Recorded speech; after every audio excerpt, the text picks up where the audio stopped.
Assalamu alaikum wa rahmatullahi ta'ala wa barakatuhu masu kallon mu. To a yau ma labari ya zo mana da dumudumin sa jarumin nan wanda aka fi sani da Umar M Sharif, jarumi a masana'antar Kannywood kuma wanda an san shi superstar ne bangaren waka.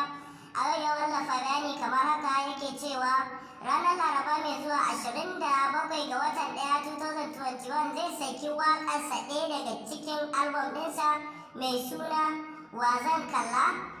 Waƙar da ɗaya daga ciki wacce take mai suna Wa Zan Kalla.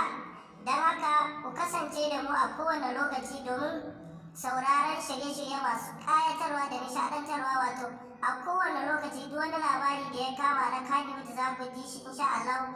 In wannan shine farkon shigar ka channel ɗinmu, ka daure ka danna mana subscribe, bayan nan ka danna ƙararrawa domin samun shirye-shiryenmu da zarar mun ɗora masu ƙayatarwa da nishaɗantarwa da faɗakarwa.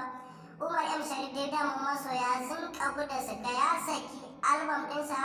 To gashi dai shi da kansa a shafinsa ya wallafa cewa zai saki waƙarsa mai suna Wa Zan Kalla, kamar yadda na gaya muku a baya cewa zai saki wannan waƙa insha Allah.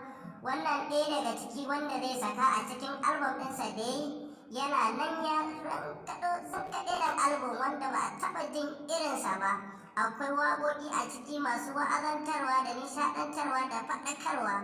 Dama dai an san shi wanda ya yi shura ne a ɓangaren soyayya da faɗakarwa, kai har da barkwanci ma ta kama. Don jarumi ne a harkar masana'antar Kannywood, kuma gashi mutum ne wanda jarumi ne a ɓangaren waƙa ma, wato babban mawaƙi ne. Don haka masoya, to insha Allah kamar yadda na gaya muku cewa ranar Laraba 27 ga wata 2021 insha Allah Umar M Sharif zai saki waƙarsa mai suna Wa Zan Kalla. Insha Allah ku kasance da mu a kowane lokaci, ku kasance da wannan tasha tamu kamar yadda na faɗa a baya, wato Tsafta TV. Ku danna subscribe, bayan nan ku danna alamar ƙararrawa domin samun shirye-shiryenmu da zarar mun ɗora. Muna godiya masoya, ku kasance da mu a kowane lokaci.